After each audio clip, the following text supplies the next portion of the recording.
आज की कहानी है राजा नल और राजकुमारी दमयंती की। ये एक पौराणिक प्रेम कथा है जो महाभारत काल से जुड़ी हुई है।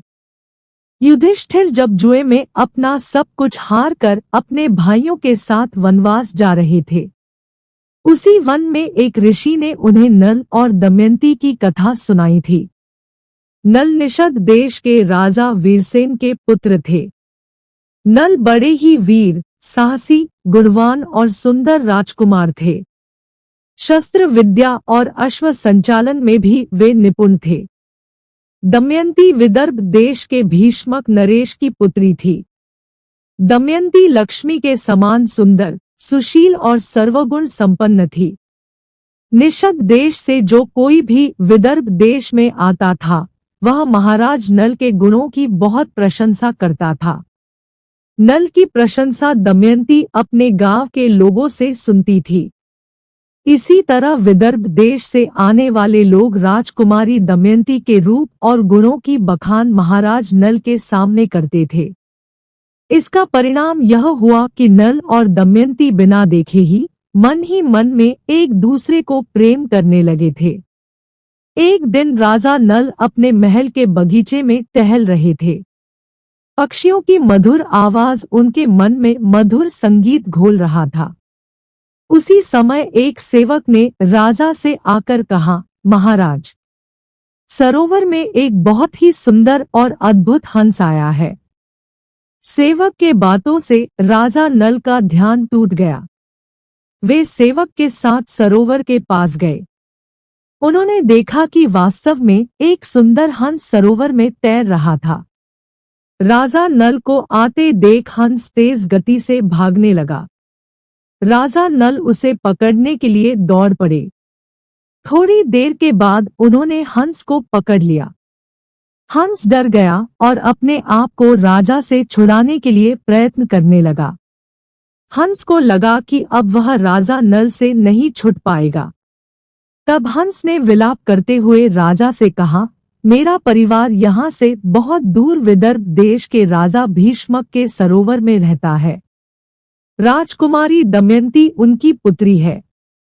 मेरी हंसनी मेरे बिना जीवित नहीं रह पाएगी। वह मुझे बहुत प्यार करती है। वह रो रो कर अपना प्राण त्याग देगी।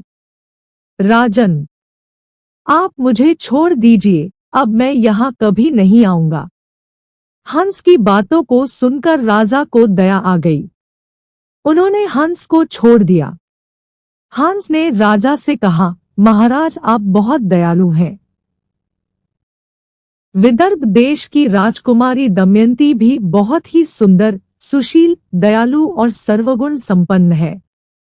मैं विदर्भ देश में जाकर राजकुमारी दमयंती के समक्ष आपके गुणों की चर्चा अवश्य करूंगा कि आप जैसा दयावान और सुंदर और कोई नहीं है। राजन, आप दमयंती से विवाह कीजिए। आप दोनों एक दूसरे के योग्य हैं। यह कहकर हंस उड़ गया। विदर्भ देश की राजकुमारी दमयंती की रूप की चर्चा भी दूर दूर तक फैली हुई थी। दमयंती की सुंदरता को देखकर राजा महाराजा ही नहीं, देवता भी उससे विवाह करना चाहते थे। एक दिन दमयंती अपने सखियों के साथ बगीचे में विचरण करते करते सरोवर के पास गई। वह सरोवर में खिले हुए कमल के फूलों की सुंदरता को निहार रही थी। तभी उसकी दृष्टि एक हंस पर पड़ी। हंस की सुंदरता को देखकर दमयंती उसको पकड़ने की कोशिश करने लगी। जैसे ही वह हंस को पकड़ने के लिए आगे बढ़ी, हंस कहने लगा, मेरी सुंदरता तो राजा नल के सामने कुछ भी नहीं है। राजा नल बहुत ही सुंदर और गुणवान है, तुम्हें तो उनकी ओर आकृष्ट होना चाहिए। हंस की बात को सुनकर दमयंती बोली, तुम कैसे जानते हो राजा नल के विषय में? हंस बोला, मैं कई देशों में घूमता रहता हूँ, लेकिन नल जैसा दयावान सुंदर राजा मैंने कहीं नहीं देखा है।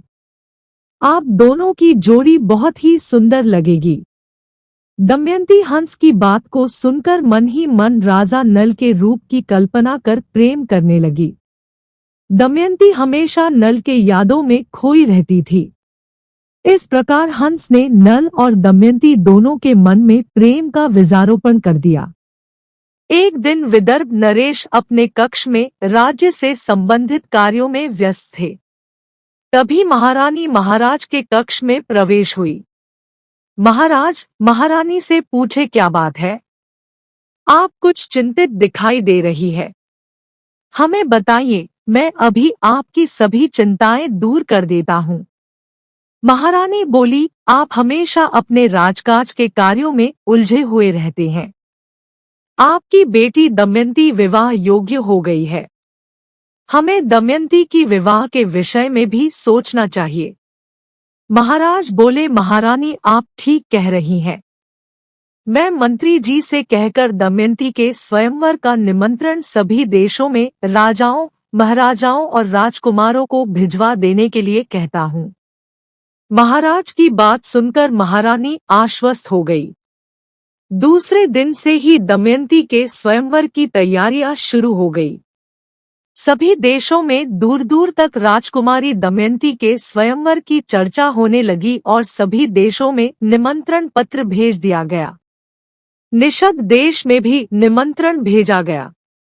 राजा नल निमंत्रण पत्र पाकर बहुत खुश हुए, क्योंकि राजा नल दमयंती को मन से चाहने लगे थे। दमयंती से विवाह करने के लिए केवल धरती के राजा ही नहीं, बल्कि देवतागण भी उत्साहित थे। दमयंती के स्वयंवर में अग्नि देव, वरुण देव, इंद्र देव और पवन देव जा रहे थे। नल भी स्वयंवर के लिए विदर्भ जा रहे थे। देवताओं ने नल को देखकर रास्ते में रोककर पूछा, आप कहाँ जा रहे हैं? राजा नल ने कहा, मैं दमयंती के स्वयंवर में जा रहा हूँ। उन सभी देवताओं ने सोचा, नल तो हम सभी से अधिक सुंदर है, फिर दमयंती इसके सामने हमसे विवाह नहीं करेगी। वह नल को ही अपना पति स्वीकार करेगी। इस बात को सोचकर देवताओं ने कहा कि दमयंती देवताओं से विवाह करने के योग्य है, कोई मनुष्य उससे विवाह करने योग्य नहीं है। राजा नल, तुम जाओ और दमयंती से कहो कि वे हममें से ही किसी देवता को वरण कर ले। देवताओं की यह बात सुनकर राजा नल बहुत उदास हो गए। राजा नल ने देवताओं से कहा, दमयंती से तो मैं विवाह करना चाहता हूँ, मैं उससे प्रेम करता हूँ। देवगण कुपित होकर बोले, अगर तुम नहीं गए तो तुम दोनों का अनिष्ट होगा। राजा नल ने कहा, लेकिन मैं इतनी जल्दी कैसे जा सकता हूँ? वहां अभी बहुत पहरा है। देवतागण बोले, आप अपनी आंखें बंद करो। जैसे ही आप अपनी आंखें खोलेंगे आप अपने आप को दमयंती के महल में पाओगे। राजा नल ने अपनी आंखें बंद की और जैसे ही खोला उन्होंने अपने को दमयंती के महल में पाया। राजा नल घूमते हुए महल के उपवन वाले सरोवर की तरफ बढ़े। उस सरोवर में राजा नल ने उसी हंस को अपनी हंसनी और पूरे परिवार के साथ देखकर अति प्रसन्न हुए। नल को देखकर दासियां दौड़ते हुए जाकर दमयंती को सूचना दी कि कोई राजकुमार अपने महल में आया है और वह सरोवर की तरफ घूम रहा है। राजकुमारी जी, चलिए देखिए। राजकुमारी दमयंती अपने दासियों के साथ बाहर आकर देखते ही उन्हें पहचान लेती है कि यही राजा नल है। हंस के वर्णन के अनुसार सभी लक्षण इस व्यक्ति से मिलते थे। दमयंती उनसे प्रेम करने लगी थी, इसीलिए नल को देखते ही दमयंती खुश हो गई। राजा नल भी दमयंती को प्रेम भरी नजरों से देखकर प्रेमासक्त हो उठे। हंस के वर्णन के अनुसार राजा नल के सपनों की रानी दमयंती उनके समक्ष खड़ी थी, लेकिन वे तो देवताओं का संदेश लेकर दमयंती को संदेश सुनाने के लिए आए थे। राजा नल ने अपने दिल पर पत्थर रखकर दमयंती से कहा, यहाँ आपके स्वयंवर में आने के लिए मैं भी आमंत्रित था। मार्ग में आते समय मुझे 4 देवता, पवन देव, अग्नि देव, इंद्र देव और वरुण देव मिले थे। उन्होंने संदेशा भिजवाया है कि दमयंती से कहना कि वे मनुष्य को नहीं देवताओं के वरण योग्य है, इसलिए वे हम देवताओं में से किसी एक का वरण करें। यह बात सुनते ही दमयंती के मन को आघात लगा और दमयंती ने कहा, मेरे ऊपर किसी का अधिकार नहीं है और ना ही मैं कोई राज्य हूँ जिस पर शासन किया जा सकता है। विवाह कोई व्यापार नहीं है जो हर किसी के साथ किया जा सकता है। मैंने आपसे प्रेम किया है, मैं अपना सर्वस्व आपको अर्पण कर चुकी हूँ। मेरा विवाह आपसे ही होगा, अन्यथा मैं कदापि विवाह नहीं करूंगी। दमयंती की बात सुनकर राजा नल अति प्रसन्न हुए। उनका अशांत मन शांत हो गया। तत्पश्चात राजा नल विवाह समारोह में शामिल हो गए। कई देशों के राजा महाराजा दमयंती के स्वयंवर समारोह में पधारे थे। प्रजाजनों की भीड़ भी एकत्रित हो चुकी थी। नियत समय से अपूर्व सुंदरी दमयंती ने हाथ में वरमाला लिए अपनी सखियों के साथ प्रवेश किया। वधू वेश में दमयंती के अलौकिक सौंदर्य को देख सभी राजा महाराजा हतप्रभ से हो गए। दमयंती धीरे धीरे वरमाला लेकर आगे बढ़ने लगी। वह जिस राजा के सामने से गुजरती, उसके हृदय में आशा का संचार जग जाता और आगे बढ़ जाती तो राजा मुरझा जाते थे। दमयंती की आंखें तो राजा नल को ढूंढ रही थी, लेकिन तभी उसने एक साथ 5-5 मनुष्य को नल का रूप धारण किए हुए देखा। देवताओं को यह बात पहले से ही पता था कि दमयंती नल को ही अपना वर चुनेगी। यह सोचकर सभी देवताओं ने नल का रूप धारण कर लिया था। स्वयंवर में एक साथ कई नल खड़े थे। यह देखकर सभी परेशान थे कि इन सभी में असली नल कौन होगा। दमयंती जरा भी विचलित नहीं हुई। दमयंती ने अपनी आंखें बंद करके मन ही मन ईश्वर का स्मरण किया। हे प्रभु, हे ईश्वर, मेरी सहायता करो। दमयंती ने सुना था कि देवताओं के पैर भूमि में स्पर्श नहीं होते और ना ही उनकी फूल की मालाएं कभी मुरझाती है। यही सोचकर दमयंती ने निरीक्षण किया और उसने अपनी आंखों से असली नल को पहचान लिया। दमयंती ने धीरे से राजा नल के पास जाकर उनके गले में वरमाला डाल दिया। दमयंती सभी देवताओं को हाथ जोड़कर बोली, हे देवजनों, मैं पहले से ही राजा नल का वरण कर चुकी थी। आप सब हमें आशीर्वाद दें। यह देखकर सभी देवताओं ने नल और दमयंती का अभिवादन किया और आशीर्वाद दिया। इस तरह आंखों में झलकते भावों से ही दमयंती ने असली नल को पहचानकर अपना जीवन साथी चुन लिया। नल दमयंती को देवताओं का आशीर्वाद भी प्राप्त हुआ। दमयंती निषद नरेश राजा नल की महारानी बनी। दोनों बड़े सुख से समय बिताने लगे। दमयंती पतिव्रताओं में शिरोमणि थी। अभिमान तो उसे कभी छू भी नहीं सकता था। समय बीतने लगा। दमयंती के गर्भ से एक पुत्र और एक कन्या का जन्म हुआ। उन्होंने पुत्र का नाम इंद्रसेन और पुत्री का नाम इंद्रसेना रखा। दोनों बच्चे माता पिता के अनुरूप ही सुंदर और सर्वगुण संपन्न थे। विदर्भ नरेश अपनी पुत्री दमयंती से मिलने निषद देश आए। अपनी पुत्री के सुखी गृहस्थ जीवन को देखकर वे बहुत ही खुश हुए। पर तुम समय सदा एक सा नहीं रहता, दुख सुख का चक्र निरंतर चलता ही रहता है। दीपावली का त्योहार आने वाला था। राजा नल ने अपने राज्य में बहुत बड़ा पूजा का आयोजन करवाया था। उस पूजा में राजा नल ने सभी देवताओं का पूजन किया, लेकिन कलयुग को भूल गए।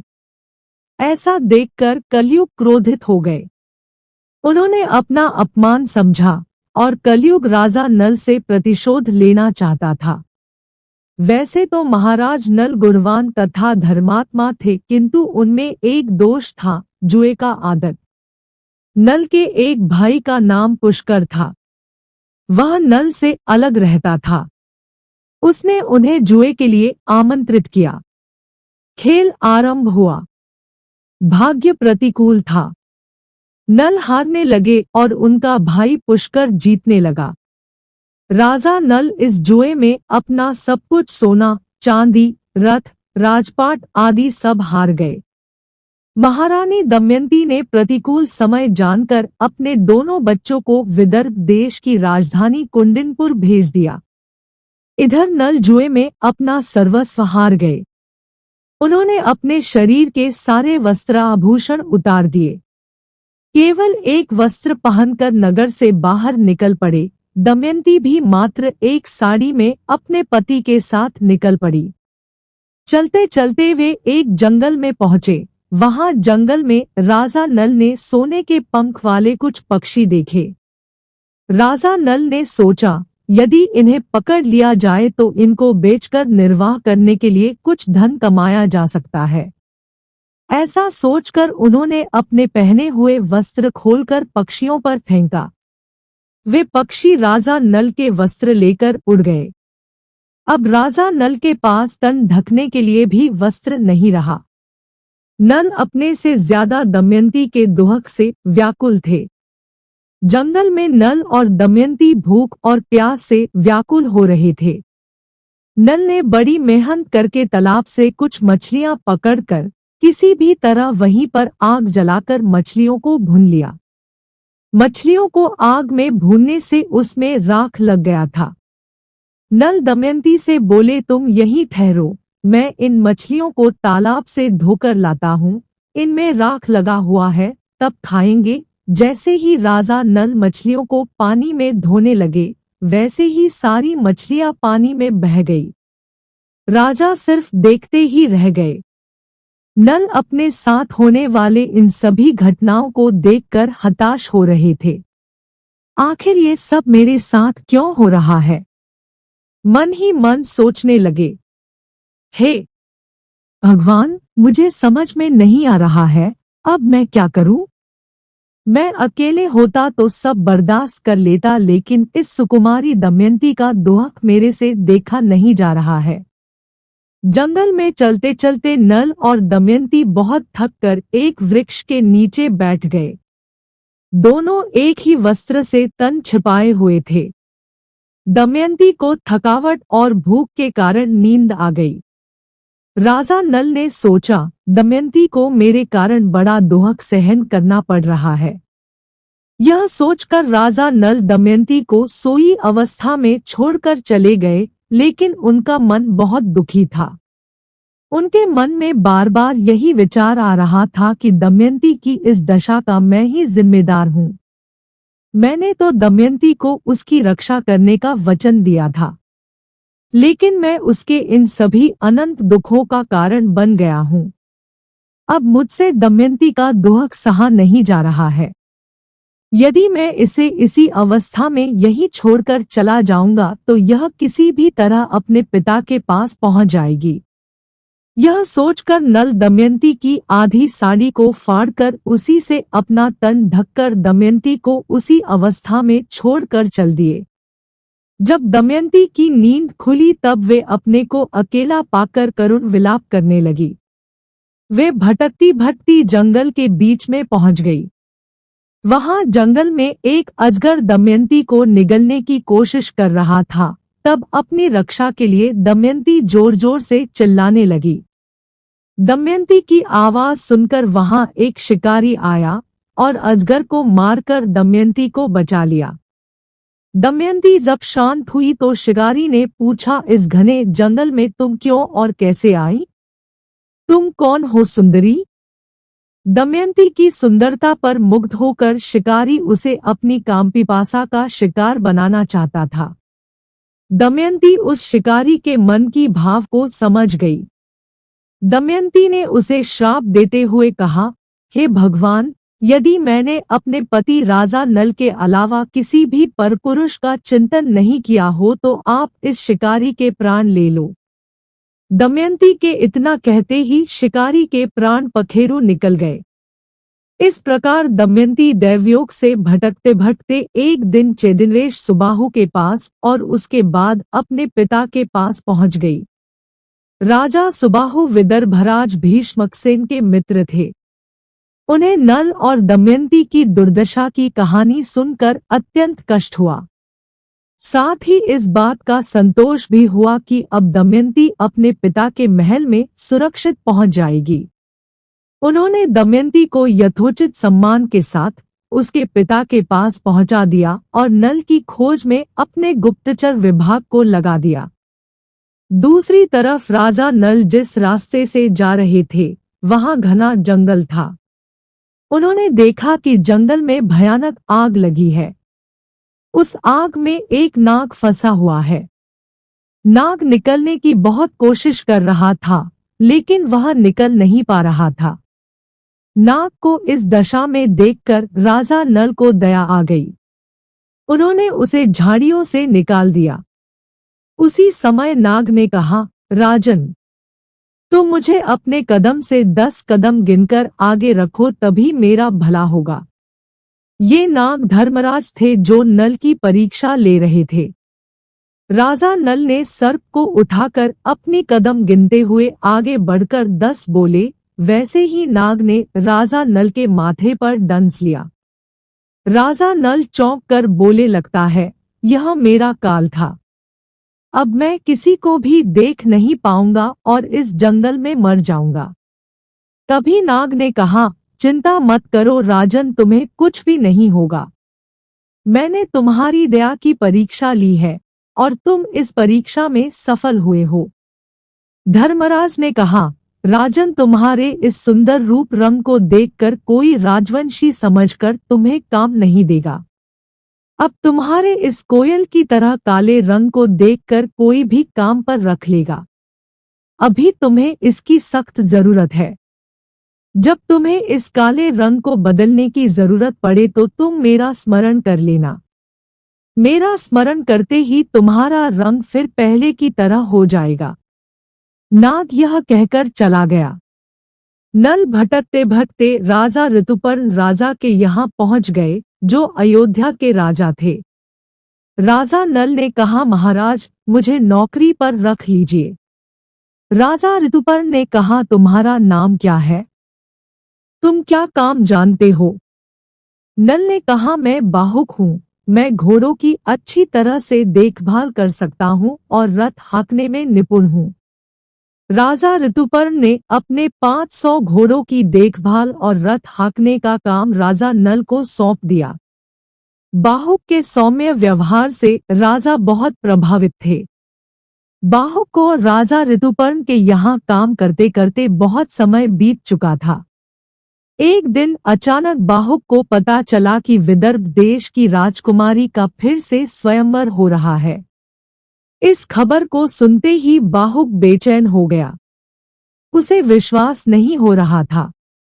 वह सोचने लगा, दमयंती दूसरा विवाह कैसे कर सकती है।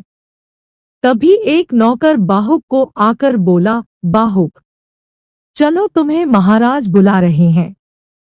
बाहुक ने आश्चर्यचकित होकर पूछा, महाराज बुला रहे हैं? हाँ, चलो।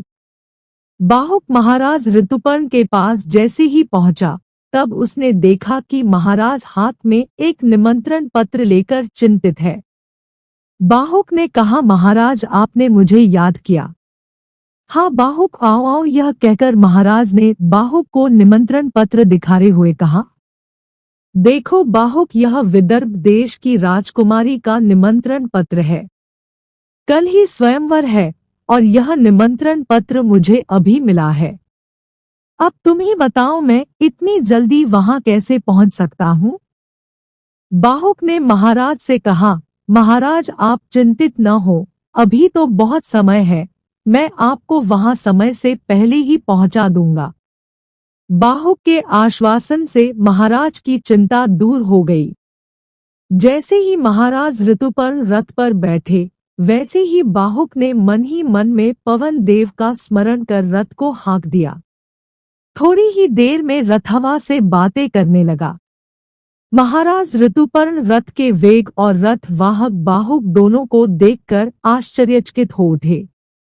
जैसे ही महाराज रथ से बाहर देखने लगे, वैसे ही महाराज का दोशाला उड़ गया। महाराज बोले, बाहुक, रथ को रोकना, मेरा दोशाला उड़ गया है। बाहुक ने तुरंत रथ रोक दिया। बाहुक ने कहा, महाराज, हम तो बहुत दूर आ गए हैं, वापस जाना मुमकिन नहीं है। अगर हम वापस गए तो बहुत देर हो जाएगी। महाराज बोले, छोड़ो, चलो। बाहुक ने पुनः रथ को हाँक दिया। संध्या होने से पहले ही बाहुक ने महाराज को विदर्भ देश के अतिथिशाला में पहुंचा दिया। वहां पहुंचते ही रात हो चुकी थी। उस अतिथिशाला में कई राजाओं को ठहराया गया था। दमयंती सभी व्यवस्थाओं का बहुत ही सावधानी के साथ निरीक्षण कर रही थी। मन ही मन वह सोच रही थी कि अगर राजा नल का पता नहीं चला तो। लेकिन दमयंती ने उम्मीद नहीं छोड़ी थी। दमयंती का मन कहता था कि राजा नल को जब मेरी स्वयंवर के विषय में पता लगेगा तब वे अवश्य ही आएंगे। आज की रात आखिरी रात थी। गणना के अनुसार सभी राजा और राजकुमार स्वयंवर में पहुंच चुके थे। दमयंती के अनुसार अब कोई भी आने वाला नहीं था। दमयंती ने रात में अपनी दासी केशकी के साथ अपने दोनों बच्चों को भेजा और कहा कि तुम हर राजा के सामने जाकर उन्हें हमारी कहानी सुनाना। क्या पता नल भेष बदलकर आए हो। केशकी सभी राजाओं के सामने जाकर कहानी सुनाकर आगे बढ़ जाती।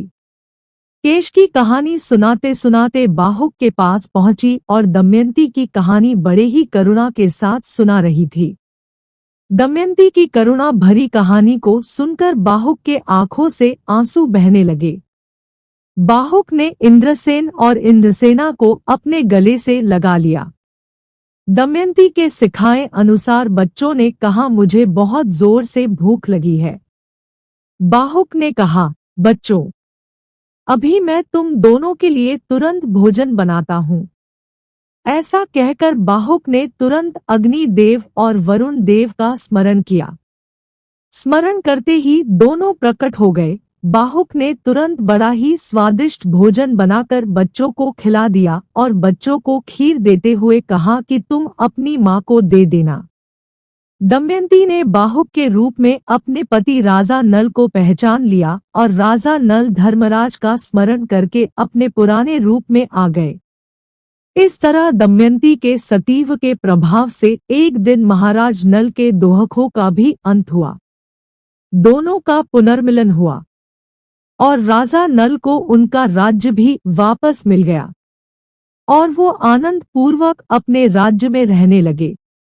तो यह थी राजा नल और दमयंती की कहानी। यह कहानी हमें यह प्रेरणा देती है कि प्रेम में अद्भुत शक्ति होती है और साथ ही प्रेम में अग्नि परीक्षा भी होती है। जो मनुष्य सच्चे प्रेम के मार्ग पर चलता है उससे प्रकृति कड़ी परीक्षा लेती है, यह जानने के लिए कि वास्तव में वह प्रेम सच्चा है या नहीं। प्रेम में मनुष्य के धैर्य की भी परीक्षा होती है। राजा नल और दमयंती ने भी धैर्य को न खोते हुए अपने प्रेम में सच्चाई के साथ टिके रहे। आशा है कि आज का यह वीडियो आपको पसंद आया होगा। धन्यवाद।